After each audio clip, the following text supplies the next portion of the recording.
This is part 2 of the first vlog that I did of testing these jars again this year in 2024. And here we have this one. So as you can see, the left flame is a bit smaller, and it was much smaller earlier, but now it's caught back up. It's like usually one flame is always bigger than the other one with this jar. I think it's just Premier wicks. I think Premier wicks are just better off being a single wick, to be honest. But it's looking really good right now. So that's one side, and that's the other side. Hot throw is really good. It's not burning too fast, even though it has been an hour. But the top of this is around 3 inches. So the real test is how it is when it's down here. We don't want it to be too hot and smoking and sitting and mushrooming at the top. And we don't need it extinguishing at the bottom just because of how this jar is made. This is what we're looking like so far.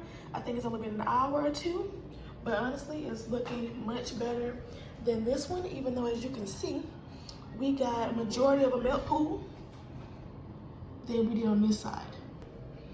So this is how we're looking now. I'll show y'all this first. A little bit left on this side. And then of course we got some left on this side. But the flames are still kind of strong, even though it's kind of switched. Maybe because I was moving it, so this one went down a little bit. But this one was smaller than this one. Now this one is bigger than this one. But this is how it's looking. And this is how it's looking. So it's looking really, really good. The flames are consistent. It's getting to the edges. It's not too hot. There's still a bit of hang up over here. And I'm hoping it lasts all the way down with these. So this could be really, really good. And I'm hoping it not just because it's doing good because it's at the top, but when it gets here, it just continue doing good.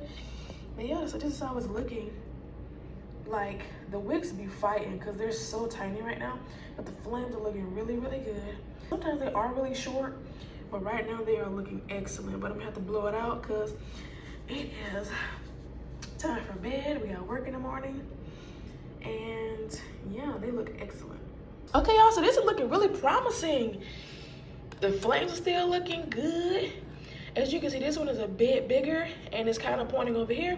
So I think there's a little bit of soot probably gonna build up right there. It doesn't look like it, but I thought so. And then we got a little ring right here. And this is how the wax is looking over there. It is still closer to the top. This is nothing but the like second burn of this candle from the top. But for the most part, I think I found the wick, to be honest. We just got to wait till it gets down here and see how it does.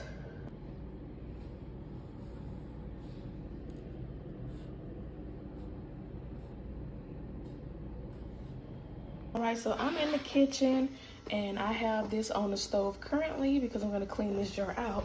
And what I'm gonna do is I'm going to use this jar right here for something else. So basically I gotta take these wicks out anyway, because these are the wicks that I just put in for show for the last video that I'll link up there. I just put those in there, but I'm going to melt this down so I don't just have to dig out the wicks. I'm gonna clean this one. I'm gonna melt this wax and put it inside of this jar because I'm gonna add this jar to my actual collection. So this is a tester jar, so I don't use my tester jars, but this one is one that I had for sale, so I'm just gonna clean this one out with that wax, if that makes sense. I'm gonna transfer this, because this was a cellar candle, to a tester jar. Okay, so I just got done cleaning it, and I'm gonna explain it a little bit better. So basically I needed this one clean because this is already a used tester jar. This one is a brand new jar that I made the candle for, and it's supposed to be sold, but I just never sold it. I decided not to sell it, right? Because that's when I was using my LX wicks. So I'm gonna transfer this candle into this jar so I can properly wick it. So we're just gonna sit. I try to do this safely. There you go. Sit that in there. I wanted to clean out this jar specifically so I can wick it from the start, because with this candle, don't mind this, it did really good. I just burned it all the way down to where there was barely any wax left, and of course it got a little soot on it, but that's really good. So when I was burning this candle, I won't say the testing got skewed, but I did notice that it did get hotter on one side of the jar, and that's because my wick stickers had decided to lean up. So I had to use my little wax fork and put it back in place, and then we got here. So I clean this one out so I can have a fresh jar, because usually I just dig some of the wax out, put the wick sticker in, and boom. I use that to get a rough estimate of what wick could work best. Now I'm gonna make an actual candle from scratch with a clean jar and not moving, you know, just wax over, because I want my wick stickers to be properly secured to the jar.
Just enough height and leverage for this wick sticker right here. Well, not wick sticker, but for this wick right here. I'm gonna try to slide it over a little bit. I don't really like these because they wiggle, but thank God we had just enough space. And the wick stickers are secured enough to where, you know, it didn't pull up, because these are trimmed wicks from my main set of wicks that I use for testing.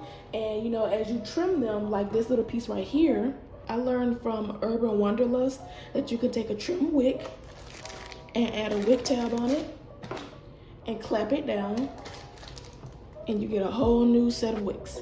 So you can use these for selling candles. You can also use them for testing. I primarily just use them for testing,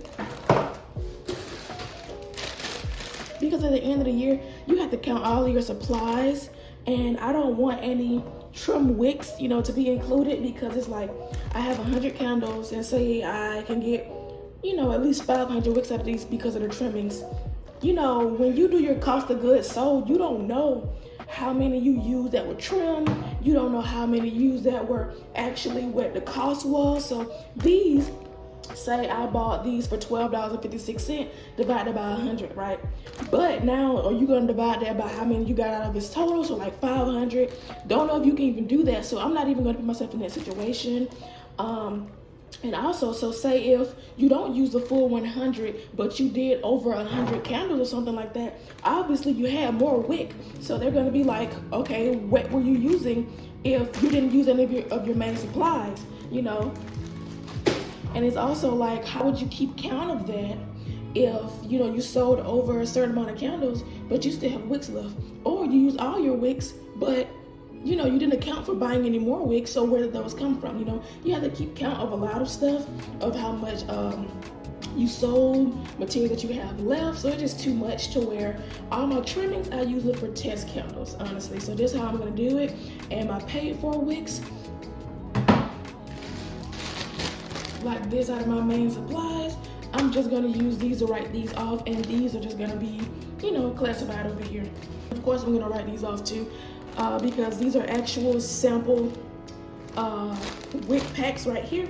But this is what I used, you know, when I first, you know, was getting into candle making and using these jars and this wax and stuff, trying to find out my recipes for this jar especially, but later on this jar. And Premier wicks actually turned out to work for me, so I have a good amount of these Premier wicks, HDP wicks, and everything like that. So of course I have these, so some of these I use the trimmings of too, and after these are done, basically I put the ones from my big collection into my small bag, and I make, you know, more like that. So yeah, so that's why I store them right now. And then we have this already done and prepped. So we have that candle that was already made on the stove, ready to melt. So we're just waiting on that to finish, and then we're gonna pour that into here.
inventory site, and I use my first scent that I started using from Candle Science that has a lot of vanilla in it that makes the candles turn like this.